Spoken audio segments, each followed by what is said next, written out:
وصیت امام علی ابن ابی طالب علیہ السلام۔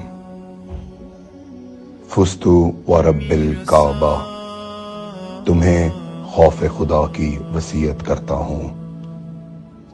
دنیا طلبی سے بچو، اگرچہ دنیا تمہارے لیے چکر لگائے۔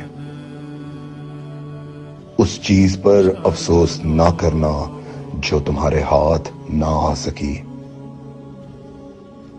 ہمیشہ حق بات کہو اور اس جہاں کی خاطر کام کرو۔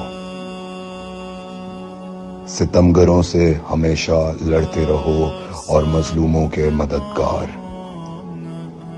تمہیں اور اپنے تمام فرزندوں اور عزیزوں اور ہر اس شخص کو وصیت کرتا ہوں جس تک میری یہ وصیت پہنچے۔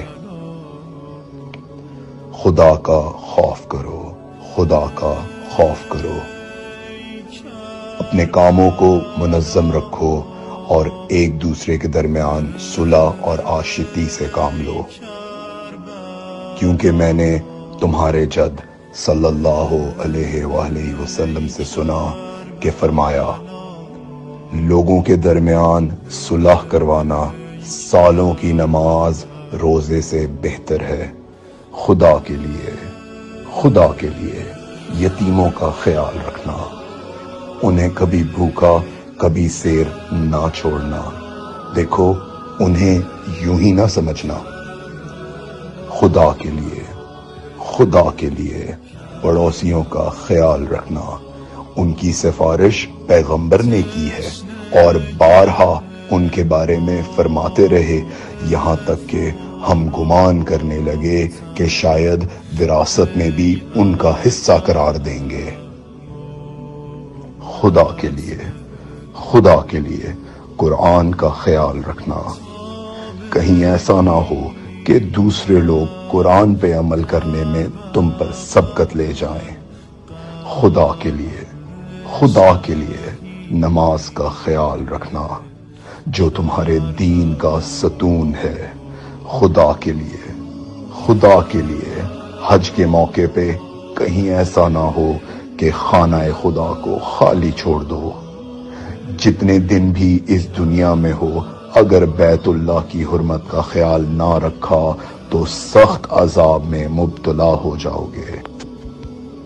خدا کے لیے راہ خدا میں اپنے نام و جان اور زبان کے ذریعے جہاد کرتے رہنا، اور تم پر آپس میں مل کر رہنا اور ایک دوسرے کو معاف کرنا ضروری قرار دیتا ہوں۔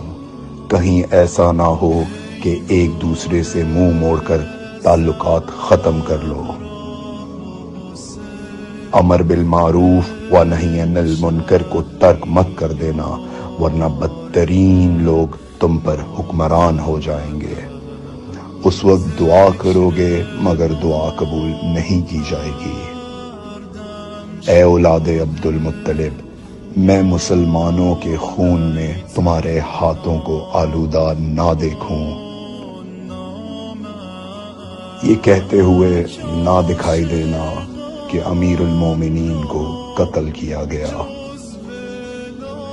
جان لو میرے قاتل کے علاوہ کسی کو میرے بدلے نہ مارنا، اور دیکھو اگر میں اسی ایک ضربت میں مارا گیا تو اسے بھی ایک ہی ضربت لگانا، اور اس کے ہاتھ، پیر اور دیگر اعضاء کو مت کاٹنا، کیونکہ میں نے رسول اکرم صلی اللہ علیہ وآلہ وسلم سے سنا ہے کہ مردہ کے اعضاء کو مت کاٹو، اگرچہ وہ مردہ کسی پاگل کتے کا ہی کیوں نہ ہو۔